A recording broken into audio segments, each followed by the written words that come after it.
welcome to collegecandy.com. It's Caitlin. Today I'm going to talk to you about self-tanners, mostly gradual self-tanners because they tend to be a little bit easier to use and tend to actually work a little bit better. You see a lot less streaking and splotchiness, and they smell good too. So I'm going to talk to you about those, and I'm going to go over some self-tanning tips. The reason I say that you should use self-tanners, especially, in the summertime, in the winter too, but it's natural to be less tan in the winter than it is in the summer. I'm a big proponent of practicing safe sun, as you guys know. I think it's really important to keep up with that trend, even if you're going to the beach, even if you're staying outside all day, or if you're at the pool. It's just really good to get in a habit of always wearing sunscreen, and if you have self-tanner on, you're going to be more likely to use sunscreen and practice safe sun because you're not going to feel like, you're super pale compared to everybody else. So I do think it's something that you should look into. I know self-tanners are notorious for terrible smells, and they get splotchy and they flake off and it's gross, but it's better than getting skin cancer. So that being said, as you guys know, I have had moles removed. I have to get a couple more of mine checked out just because my skin doesn't burn, so I get really, really dark if I'm out in the sun, even with sunscreen on. I work outside during the summer, so I'm out all day, every day, and it does take a toll on my body. So from self-tanning season, if you guys remember from last year, we used Fake Bake, which is really awesome. I still use it. I actually ended up purchasing some myself, but as far as real self-tanners go, they had sent me the Flawless one, so I reordered it. It's really nice. It smells decently good for a self-tanner.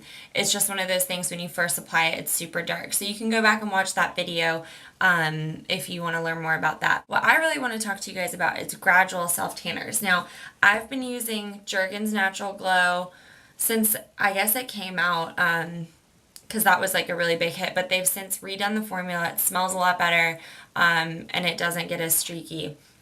One thing about gradual self-tanners that I really like is you can kind of choose how much you want to use it. So you can use this morning and night for more of a tan. You can use it once a day. I usually mix this with one of my better scented lotions so that it kind of dilutes the scent a little bit because it still does smell like a self-tanner.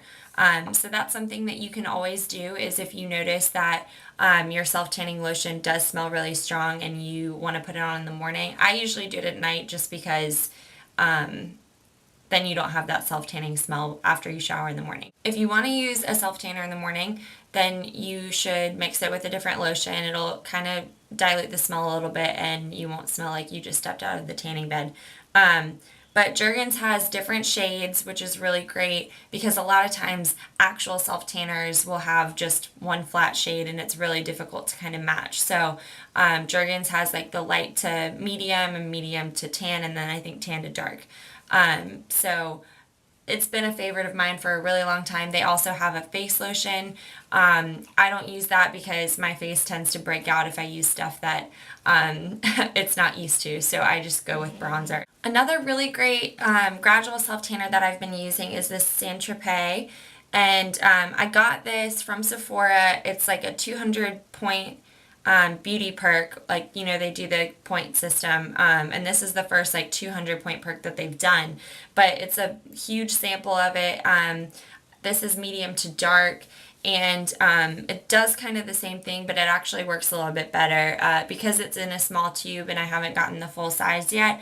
I've been mixing it just with a regular lotion, but this doesn't really smell like anything, so that's something that I really like about it. So if you have Sephora points, you can use it for that, or you can just go ahead and purchase it on your own.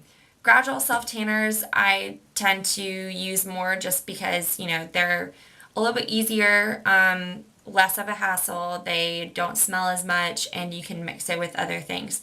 If you want to, you can mix a self-tanner with a lotion and kind of make your own gradual self-tanner, but a lot of times you'll notice the formula is a little bit different.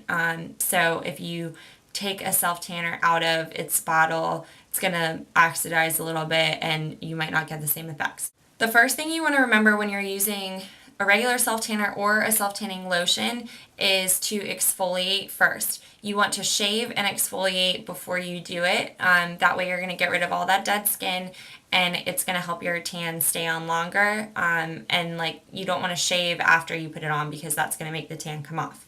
So make sure you exfoliate, make sure you moisturize. That's another key factor in doing this because if you have dry, cracked skin, it's not going to hold and your tan's going to be splotchy and it's going to flake off and look really gross. To get an even tan, it can be a little bit difficult to do that with just your hands, so I recommend using a sponge. When you get a kit like Fake Bake, they send you a mitt with it, which helps it apply evenly. I definitely recommend using a sponge of some kind. You can get just a regular kitchen sponge and use that as like a self-tanning applicator, and you just like put the tanner on the sponge and apply it evenly. You want to work kind of from head to toe, so apply down. I'd like to know what your favorite self-tanners are, self-tanning lotions, so leave those in the comments below. And as always, if you have any suggestions for videos in the future, please leave them as well. If you have any of your own self-tanning tips, you can leave those. And as usual, don't forget to subscribe to us on YouTube, follow us on Twitter at College Candy, follow me at Caitlin Corsetti, follow Sorority Girl CC, CC NYC, CC Intern, all of our Twitter accounts so you can stay in the loop. And I will see you guys next week.